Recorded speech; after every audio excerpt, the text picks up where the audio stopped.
para fines mercantilistas o intereses egoístas. En el nombre de Jesús, amén y amén. Muy buenos días a quienes nos acompañan por primera vez en esta mañana. Bienvenidos a la Iglesia Bíblica Gracia y Vida, una iglesia conformada por un pueblo lleno de pecadores cuya única esperanza es Cristo Jesús. Es lo que creemos y es lo que enseñamos, que solo Cristo tiene el poder y la facultad de tomar un pueblo pecador como nosotros, redimirlo, limpiarlo y unirlo a Dios Padre. Estamos estudiando la primera carta a Pedro. Como iglesia creemos en la importancia de predicar todo el consejo bíblico y por eso predicamos las cartas completas de la Escritura. Y en este momento estamos estudiando la primera carta de Pedro, apóstol de Jesucristo. Y nos encontramos ya en la sección que está en el versículo 18 al 22, que es la sección que empieza el día de hoy. Acompáñenme a leerla y les cuento en desarrollo cómo abordaremos esta sección. Primera de Pedro, capítulo 3, versículo 18 y 22. Les recomiendo siempre que leamos una porción de la Escritura, lea su Biblia. Si no tiene una Biblia física, bueno, úsela de su celular, pero acostúmbrese a leer la palabra, porque es la palabra la que nos alimenta, es la palabra la que nos transforma. Primera de Pedro 3, 18. Porque también Cristo padeció una sola vez por los pecados, el justo por los injustos, para llevar a Dios, siendo a la verdad muerto en la carne, pero vivificado en espíritu, en el cual también fue y predicó a los espíritus encarcelados, los que en otro tiempo desobedecieron, cuando una vez esperaba la paciencia de Dios en los días de Noé, mientras se preparaba el arca, en la cual pocas personas, es decir, 8, fueron salvadas por agua. El bautismo que corresponde a esto ahora nos salva, no quitando las inmundicias de la carne, sino como la aspiración de una buena conciencia hacia Dios, por la resurrección de Jesucristo, quien habiendo subido al cielo está a la diestra de Dios, y a él están sujetos ángeles, autoridades y potestades. El título de esta sección es Sufrimiento triunfal de Cristo. Y aunque es una extensión de una porción corta, por causa de todo el contenido que hay en esta porción, vamos a verla en 3 sermones. Hoy vamos a estudiar el versículo 18. Y espero a medida que hagamos la exposición comprenda por qué la dividimos en 3 enseñanzas que apuntan a esta misma sección. Pero para esto necesitamos recordar la sección anterior, pues es el mismo hilo conductor y lo que nos garantiza que hagamos una interpretación correcta de la Escritura es que siempre respetemos la melodía del texto, el hilo conductor del texto, para que no saquemos los textos de contexto. El domingo anterior mencionamos que se inició una gran sección dentro de la carta que va desde el capítulo 3, versículo 13 hasta el 5:11. Y estudiamos del versículo 13 al 17. Aprendimos, gracias a las palabras del apóstol Pedro, cómo debe enfrentar el sufrimiento injusto el creyente. Lea conmigo la versión 13 al 17 para que refresquemos el contexto de nuestra porción a estudiar. Versículo 13, ahí mismo en la carta. ¿Y quién es aquel que os podrá hacer daño si vosotros seguís el bien? Mas también, si alguna cosa padecéis por causa de la justicia, bienaventurados sois. Por tanto, no os amedrentéis por temor de ellos, ni os conturbéis, sino santificad a Dios el Señor en vuestros corazones y estad siempre preparados para presentar defensa con mansedumbre y reverencia ante todo el que os demande razón de la esperanza que hay en vosotros, teniendo buena conciencia, para que en los que murmuran de vosotros como de malhechores sean avergonzados los que calumnian vuestra conducta en Cristo. porque mejor es que padezcáis haciendo el bien, si la voluntad de Dios así lo quiere, que haciendo el mal. Este es entonces el contexto anterior de la sección que hoy iniciamos a estudiar. ¿Y qué nos enseñó Pedro en resumen en estos textos? Primero, ¿cómo debemos asumir el sufrimiento injusto? Con gozo. Cuando viene el sufrimiento por ser fieles a Cristo, debemos gozarnos, alegrarnos. Debemos trabajar diligentemente para que el temor y la angustia no se apoderen de nuestra alma. Y esto lo logramos alabando a Jesucristo como Señor y Dios con todo nuestro corazón, honrándolo por lo que hizo y por lo que hace en favor de los que sufren, pero también preparándonos para dar defensa con mansedumbre y reverencia, haciendo todo con limpia conciencia. ¿Esto qué beneficio traerá? Que los que murmuran de nosotros sean avergonzados, confiando en que todos los momentos de sufrimiento que aparecen en nuestra vida están en el propósito de Dios. No son accidentes, no son casualidades, son propósitos divinos. Y en eso descansamos. Pero ¿por qué debemos entonces responder con alegría, con gozo, no dejar que la angustia nos turbe, que el temor nos paralice? ¿Por qué debemos alabar al Señor? ¿Por qué debemos confiar en un propósito divino tan doloroso? Y es lo que Pedro continúa explicando ahora en el versículo 18. Por eso empieza el versículo 18 diciendo, porque también Cristo padeció. ¿Logra conectar ahora sí el hilo? ¿Por qué debemos responder con gozo en el sufrimiento? Porque Cristo también padeció y sufrió. ¿Por qué debemos impedir que la angustia y el temor nos paralice cuando estamos sufriendo por hacer el bien? Porque Cristo también sufrió. Así que Pedro entonces lo que hace para seguir animando a su audiencia es que vuelvan a mirar la obra redentora de Cristo y encuentren fuerza y confianza en ella. Pues al mirar ese glorioso, horrendo y terrible sufrimiento para bien de su pueblo, encontramos todas las razones necesarias para permanecer firmes en el sufrimiento. Así que acompáñenme a mirar el primer fragmento de esta sección que le he denominado padecimiento de Cristo y su logro triunfal. Ese es el subtema que vamos a ver hoy en el versículo 18. Padecimiento de Cristo y su logro triunfal. La audiencia de Pedro entonces sufre por hacer el bien y Pedro ahora le entrega otra razón.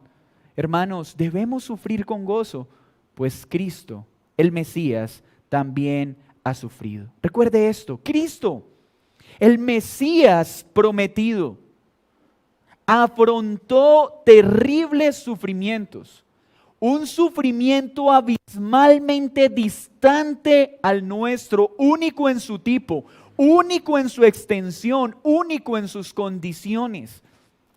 Sufrió de la forma más vil y perversa, siendo inocente.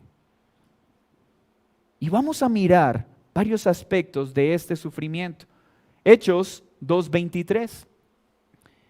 A este, es decir, a Jesús, entregado por el determinado consejo y anticipado conocimiento de Dios, prendisteis y matasteis por manos de inicuos crucificándole. Mire la relación entonces que Pedro está haciendo al traer a memoria el sufrimiento de Cristo. ¿Recuerdan que la sección anterior terminó diciendo que nuestros sufrimientos son voluntad de Dios y hacen parte de su propósito? Al leer Hechos vemos que el sufrimiento de Cristo también estaba en el propósito de Dios. No fue un accidente, fue un propósito, fue un designio eterno antes de que todo existiera, y fue el Padre, el Hijo y Espíritu Santo quienes determinaron que sería necesario que el Hijo de Dios, la segunda persona de la Trinidad, sufriera. Pero este sufrimiento fue en manos ¿de quién? en manos de inicuos, de pecadores, que llevaron a un sufrimiento tan terrible que es el sufrimiento de cruz, la crucifixión. ¿Nota usted?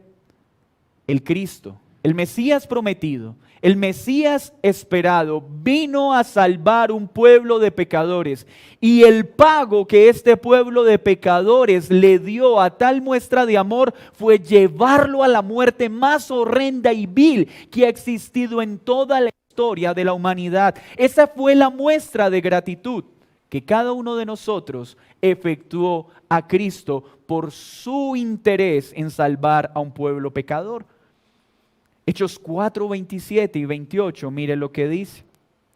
Porque verdaderamente se unieron en esta ciudad contra tu santo Hijo Jesús, a quien ungiste, Herodes y Poncio Pilato con los gentiles y el pueblo de Israel, para hacer cuanto tu mano y tu consejo habían antes determinado que sucediera. ¿Quién determinó que Cristo padecería? Dios mismo. Pero vuelve a notar quienes efectuaron esta terrible y dolorosa muerte al Mesías. El texto lo dice, se unieron dos pueblos que se odiaban, judíos y gentiles. Nunca estaban de acuerdo en nada. Es más, los judíos no se relacionaban con los gentiles porque se contaminaban por su inmundicia. Los llamaban perros inmundos. Pero es tal su perversidad y su interés por matar al Mesías que encontraron algo para ponerse de acuerdo. Un crimen injusto y totalmente ilegal. Aquellos que Cristo vino a salvar, hombres tanto del pueblo judío como del pueblo gentil, en lugar de recibirlo como Mesías, lo trataron como el peor delincuente y lo llevaron a sufrir los más terribles padecimientos. ¿Pero esto fue un accidente? No. Era parte del propósito de Dios, porque ningún sufrimiento es ajeno al propósito perfecto que Dios tiene. ¿Para qué sufrió el Mesías? ¿Para qué siendo Dios se hizo hombre y afrontó tales padecimientos? Algunos de nosotros asumirían con gusto sufrir por algún bien.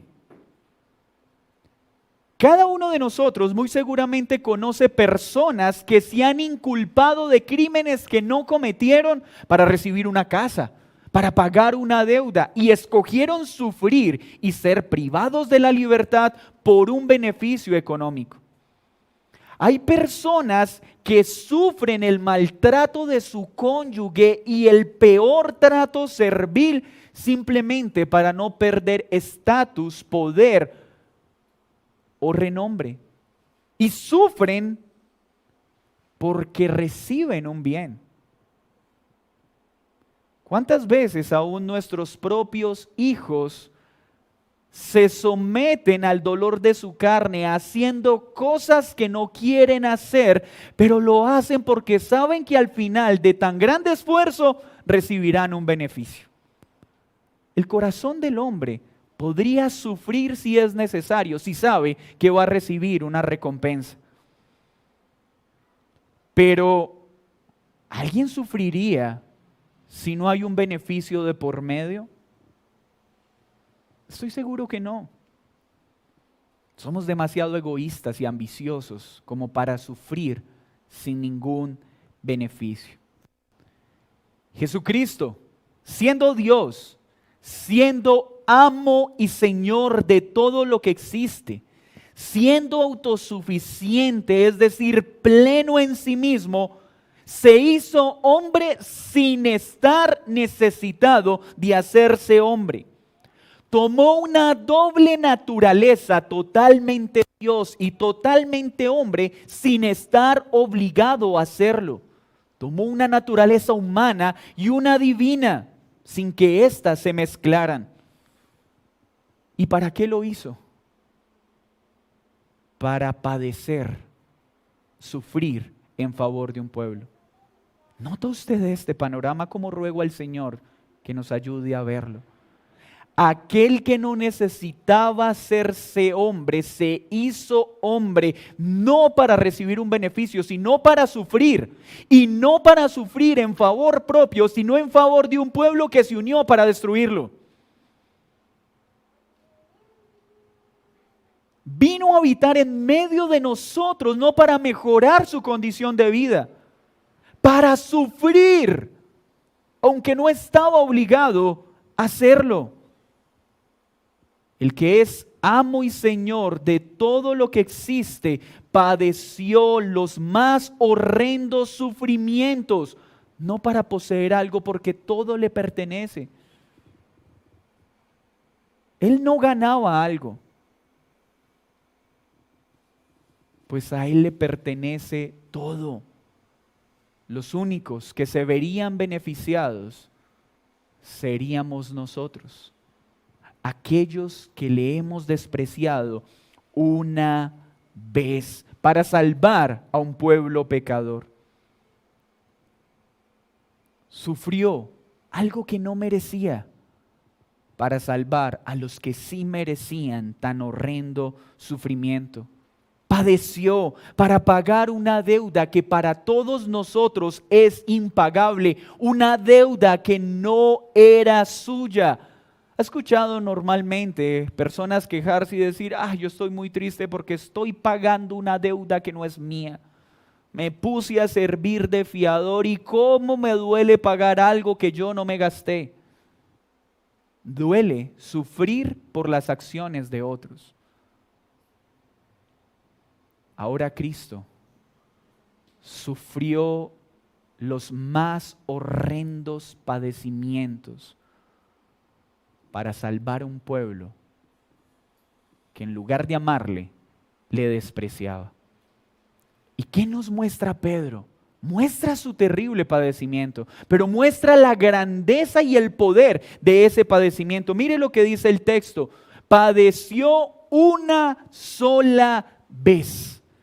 Ese una sola vez parece algo insignificante. No, ese una sola vez habla de la suficiencia del padecimiento de Cristo. Es decir, el padecimiento de Cristo solo se hizo una vez porque es tan poderoso y tan eficaz que no se necesita otro sacrificio.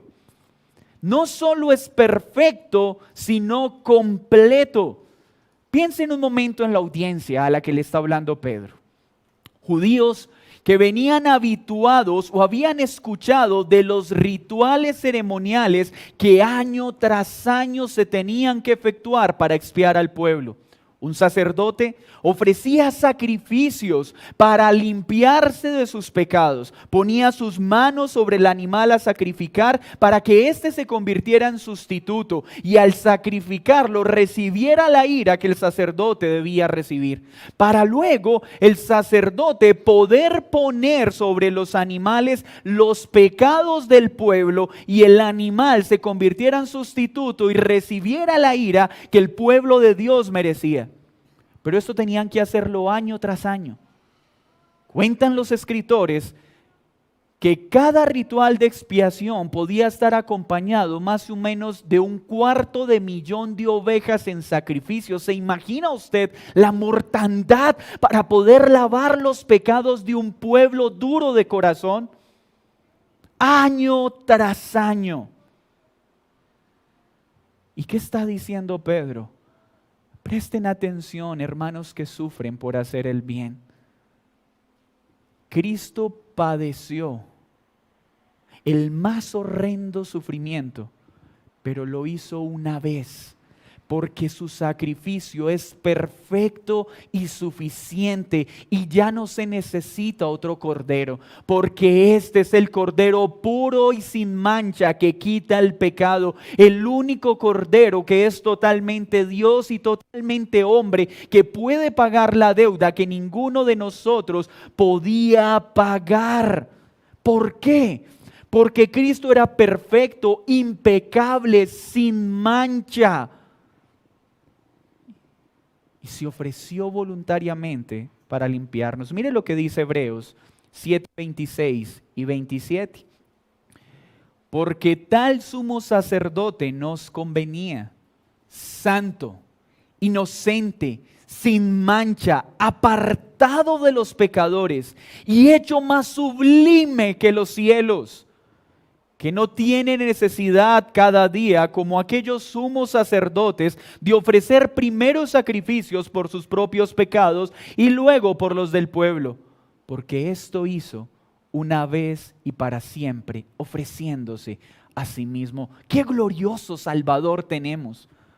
El sumo sacerdote perfecto, el sacrificio perfecto. Mis hermanos, cuando entendemos el poderoso efecto y la suficiencia del padecimiento de Cristo en la cruz, podemos entender por qué un creyente no debe pensar en las tales cadenas generacionales y maldiciones generacionales.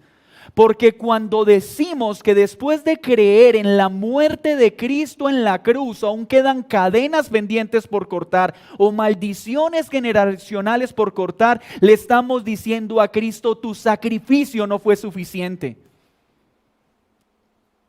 Tu propósito en la cruz quedó incompleto, fracasaste.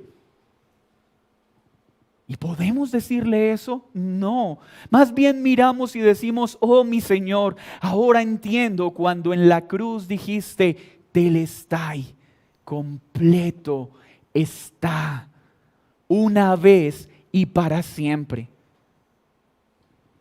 ¿Y por quiénes lo hizo? Bueno, el ser humano sufriría con gusto por alguien que ama, por alguien que le sirve. Un padre con gusto podría sufrir en la mayoría de casos por su hijo, un hijo por su padre, un esposo por su esposa, la esposa por el esposo. Pero sufrir por un enemigo, sufrir para buscar el bien de alguien que me ha hecho mal, que ha abusado de mí, que me ha maltratado, creo que difícilmente lo haríamos. Pero Cristo sí lo hizo. Padeció el más horrendo sufrimiento por nuestros pecados, por los injustos. No vino a salvar a lo bueno y a lo justo, pues la Biblia enseña que no hay un solo justo en la tierra. Solo hay uno que ha recibido ese título, y es Cristo Jesús. Así que Jesús, siendo Dios autosuficiente, el amo de todo, la segunda persona de la Trinidad, sin necesidad de hacerse hombre, sin necesidad de tener que sufrir, vino, se hizo hombre y sufrió, pero lo hizo una sola vez, y no para beneficiarse, sino para salvar a un pueblo que no lo amaba, no para salvar a personas buenas, sino a enemigos. Qué precioso Salvador es nuestro Cristo. Fue en favor de pecadores como tú y como yo. Fue en favor de desagradecidos, malvados y perversos como tú y como yo. Perdóname que no te dé tal vez los calificativos que en esta mañana quisieras escuchar.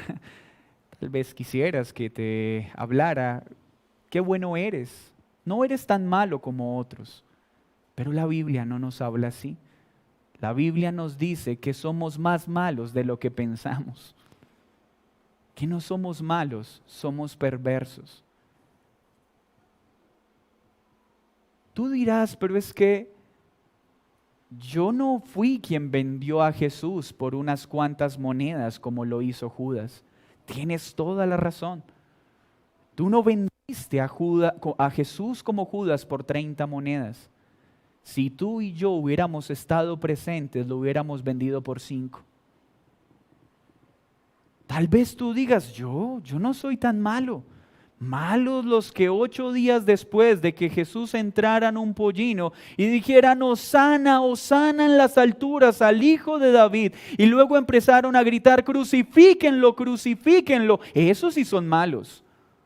Yo no hubiera hecho eso. Tienes toda la razón. Tú no hubieras esperado 8 días y yo tampoco al otro día hubiéramos empezado a pedir que lo crucificaran. Eso somos nosotros. Malo, malo aquel que desfalcó al Estado, malo aquel que abusó de tantos niños. Siempre creemos que los demás son los malvados.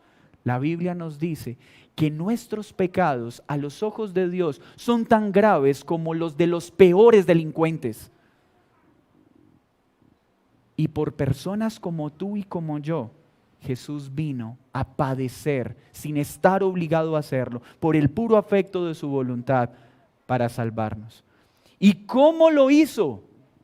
Mire lo que dice el texto: el justo por los injustos. Ya vimos entonces la suficiencia eficaz del padecimiento de Cristo. Ahora, ¿qué vemos? Su perfecta sustitución por el injusto. Ese por, subráyelo en su Biblia. El justo por, ese por es en lugar de, el justo en lugar de los injustos. Cristo en lugar nuestro. Y por eso es un precioso y perfecto sustituto, porque era totalmente Dios y era totalmente hombre y necesitaba esa naturaleza humana para poder ocupar el lugar que tú y yo debíamos ocupar por nuestra maldad. El justo se presentó ante el Padre y dijo: puesto sobre mí todos los pecados de este pueblo que he venido a salvar. Y el Padre con toda justicia descargó su santa y justa ira sobre los pecados que voluntariamente puso sobre sí. Mire lo que dice 2 Corintios 5:21. Al que no conoció pecado, ese es Cristo. Por nosotros lo hizo pecado, para que nosotros fuésemos hechos justicia de Dios. Mi hermano, qué precioso texto. El justo, aquel que no tiene mancha, aquel que no tiene pecados, tomó sobre sí todos los pecados del pueblo que vino a salvar. Los pecados pasados, presentes y futuros. Los puso sobre sí y fue tratado con toda la justicia que debía recaer sobre nosotros. Cuando tú veas a la cruz y veas a Cristo clavado en aquella cruz, recuerda que somos nosotros los que merecíamos estar en aquella cruz, recibiendo toda la ira justa de Dios. Mire lo que dice Hebreos 9:28. Así también Cristo fue ofrecido una sola vez para llevar los pecados de muchos. Es clara la expiación limitada o la redención particular. Cristo no murió por todos los seres humanos, Cristo murió por un pueblo. Si Cristo hubiera padecido por todos los seres humanos se salvarían porque su padecimiento es perfecto y eficaz. Su sacrificio es perfecto y eficaz y suficiente para salvar eficaz y poderosamente a los muchos que desde antes de la fundación del mundo el Padre escogió para que el Hijo redimiese y el Espíritu Santo aplicara al corazón. ¿Y qué beneficio trae este padecimiento eficaz, suficiente, esta sustitución gloriosa? Dice Pedro, ¿para qué? Para que podamos entrar al cielo. Mire esta belleza, mis hermanos. El sufrimiento de Cristo, aunque trae una recompensa que veremos más adelante, trae algo que tú y yo no podíamos obtener: poder acceder al cielo, poder acceder a la presencia de Dios. algo que se había perdido desde Adán y Eva. Porque el hombre está destituido de la gloria de Dios. Pero la segunda persona de la Trinidad se hizo hombre, vino a padecer en nuestro lugar para lavarnos, limpiarnos, nuestro sustituto perfecto y podernos llevar al cielo, a la presencia de Dios, para que ya no seamos más enemigos, sino que seamos hijos. Si tú no has puesto tu fe en Cristo como sustituto perfecto, como único Salvador, tú no tienes cómo entrar al cielo. No tienes cómo acceder a la presencia de Dios porque eres enemigo de Dios. Solo al poner la fe en Cristo, dice Pedro, tienes entrada otra vez a lo que el primer Adán perdió. Ahora tienes entrada al cielo. Miren esto tan hermoso. Lo que nosotros libre y voluntariamente despreciamos en el Edén, en Adán y Eva, Cristo lo recupera aun cuando nosotros no lo queríamos.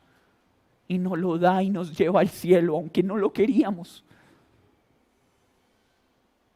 Nos salvó a pesar de que nosotros solo queríamos nuestra destrucción.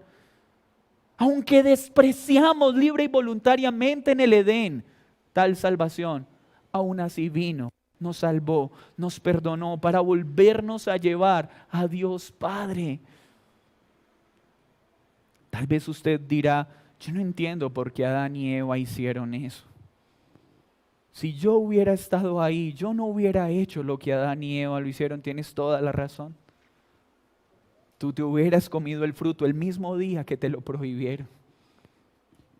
Pero aún así, vino a salvarnos. Aunque merecíamos todo el peso de su ira, yo lo recibo en el lugar de ellos, aunque no lo merezcan. Ahora entendemos entonces cuando en Mateo 27:51, Mateo narra lo siguiente: y he aquí, el velo del templo se rasgó en dos, de arriba a abajo, y la tierra tembló y las rocas se partieron. Sí, ese día en que consumado fue, el velo se rompió. El impedimento para acceder al cielo, para volver a acercarnos al trono de gracia, se rompió. El mundo se estremeció ante tan glorioso evento, la muralla de nuestro pecado que nos impedía volver a tener comunión con el Padre.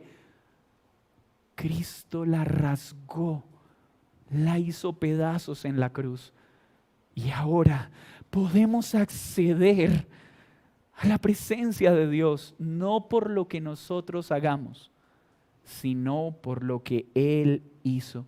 Jesús entonces con su padecimiento abrió el camino a Dios, nos abrió el camino al lugar santísimo espiritual. Ahora tenemos acceso al cielo, al trono de gracia en todo momento y en todo lugar.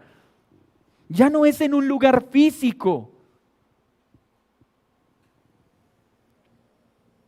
Nos presenta al Padre, restablece en esa comunión íntima que habíamos perdido en el huerto del Edén. Quita nuestro pecado, ese pecado que nos mantenía separados de Dios. ¿Sabes cuál es tu tristeza? ¿Sabes cuál es tu depresión? ¿Sabes cuál es tu sufrimiento? Que estás separado del único que puede salvarte y darte plenitud, Cristo Jesús. Tú lo que necesitas es a Cristo para poder ser reconciliado con el Padre y volver a tener esa comunión que se perdió desde el huerto del Edén. Esa es la razón de tu tristeza, que te falta el amor perfecto que salva. Cristo Jesús. Que eres esclavo del pecado que te arruina. Y solo Cristo padeció para quitar ese lastre de pecado que te oprime cada día. Segunda de Corintios 5:19 dice que Dios estaba en Cristo reconciliando consigo al mundo. Mis hermanos, Cristo vino a padecer porque Dios Padre en el padecimiento de Cristo estaba reconciliando a un mundo pecador, a un pueblo pecador con Él. Era necesario que padeciera. Hebreos 4:14 dice: por tanto, teniendo un gran sumo sacerdote que traspasó los cielos, Jesús, el Hijo de Dios. ¡Qué hermoso! Jesús abrió el camino que nosotros no podíamos transitar. ¿Para qué? Hebreos 4:16 lo dice. Acerquémonos pues confiadamente al trono de la gracia para alcanzar misericordia y hallar gracia para el oportuno socorro. Nos dio acceso al trono de gracia. ¿Y cuál fue el precio? Su cuerpo. La muerte de Cristo no fue simbólica como algunos tratan de insinuarlo, no, es que era un holograma. Sus padecimientos no fueron reales, Él no sufrió porque era Dios, Él era Dios, pero era totalmente hombre, Dios y hombre a la vez, sin que sus naturalezas se mezclaran, sin que la naturaleza divina transformara a la humana y sin que su naturaleza humana transformara la naturaleza divina. Todo lo que sufrió en la cruz lo sufrió como hombre de carne y hueso, y fue real su sufrimiento. No fue un símbolo, no es un mito, no es una leyenda. Una muerte que no fue nada tranquila, una muerte que no estuvo rodeada del amoroso cuidado de parte de aquellos que vino a salvar. Fue la muerte más cruel, injusta y canalla que ha sido ejecutada. Pero la muerte no lo pudo vencer, por eso Pedro termina este texto diciendo en que fue vivificado por el Espíritu. Pues Cristo venció la muerte y resucitó al tercer día. Y vamos a ver más adelante en las próximas secciones los efectos de esa resurrección. Cuando vemos entonces el sufrimiento de Cristo, sus padecimientos para salvarnos, piensa en esto, hermano. ¿Qué sufrimiento tú y yo no afrontaremos con gusto por ser fiel a Él? Mira, el más terrible sufrimiento que tú y yo podamos experimentar es una migaja comparada al horrendo sufrimiento de Cristo. Es una pequeña partícula de polvo en la arena del mar. Y al ver el padecimiento de Cristo podré decir, claro, Señor, ahora entiendo cuando Pedro me dice que me alegre por sufrir. Pues mis sufrimientos son insignificantes comparados a tus sufrimientos para salvar a este pecador. Hermanos, la mayoría de nuestros sufrimientos, por no decir que todos, los tenemos bien merecidos, pues ninguno de nosotros es justo. Pero Cristo el justo, el inocente, sufrió y sufrió en nuestro lugar. Y cuando lo vemos a Él encontramos fuerzas y encontramos alegrías. Entonces, termino con esto. El padecimiento injusto de Cristo trajo como logro el glorioso propósito de la salvación. Y no fue algo accidental, fue algo intencionalmente divino. Porque los sufrimientos por ser fieles al Señor no son accidentales, son intencionales. Encontramos esperanza en Cristo, tenemos confianza en Él, como Romanos 8:17 dice, y si hijos, también herederos, herederos de Dios y coherederos con Cristo, si es que padecemos juntamente con Él, para que juntamente con Él seamos glorificados. Bendito sufrimiento de nuestro Redentor y bendito sufrimiento que Él provee para hacernos más y más como Cristo. Nuestros padecimientos son temporales y aunque difíciles, caminamos seguros en el perfecto padecimiento de Cristo. Pues hay un padecimiento final y terrible, el día del juicio, cuando Dios derrame toda su ira sobre todos aquellos que despreciaron a Jesús. Horrendo castigo, pero aquellos que pusieron su mirada en los padecimientos de Cristo, caminarán seguros porque serán librados de este temible día. Mis hermanos, una persona no va al cielo por sufrir, por flagelarse, por clavarse en la Semana Santa con clavos en una cruz. Una persona no va al cielo por ponerse granitos de maíz y ir de rodillas a lugares erigidos por manos humanas. El sufrimiento humano no tiene el poder de lavar un solo pecado nuestro. El único sufrimiento que lava, limpia y lleva al cielo es el de Cristo, el precioso derramamiento de su sangre. Tú podrás flagelarte, tú podrás hacer penitencias y eso en lugar de restarte pecado te aumenta porque estás haciendo algo que Dios no ordena.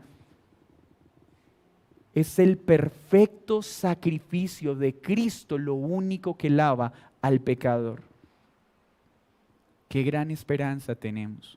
Así que, querido hermano en la fe, ¿estás sufriendo por ser fiel a la verdad? Mira la cruz. Mira a Cristo. Pero si tú aún no has puesto tu mirada en Jesús, no importa cuánto te esfuerces, no importa cuántos sacrificios hagas, estás incomunicado con Dios. No tienes acceso a su presencia. Estás caminando sin salvación. Niños, escúchenme bien, niños. No esperen a que pasen más años en su vida para decirle: Jesús, sálvame. No esperen. Desde ya díganle: precioso Jesús, sálvame. Quiero que sanes mi relación contigo, porque ahora entiendo que a pesar de que soy un niño, estoy separado de ti. Y la única forma de ser reconciliado contigo es mediante Jesús. Niños, miren a Cristo, abracen a Cristo, porque solo Él puede reconciliarlos. Y es Él el que asegura nuestra entrada al cielo. No es por obras para que nadie se gloríe. Es por fe en Jesús. No pierdan tiempo, niños. Pero tú, querido adulto, no pierdas un día más. Ven a Cristo, al justo que murió por injustos como tú y como yo. No pierdas más tiempo. Dile: oh Señor, ahora entiendo mi mal, y mi mal se llama pecado. Ahora entiendo que mi mal es que estoy separado de ti, pero hoy veo en Cristo, aquel que me reconcilia, aquel que traspasó los cielos, para que yo pueda entrar otra vez a la presencia de Dios. Sin Cristo nadie puede entrar a la presencia de Dios. Oremos. Señor, gracias por esta mañana.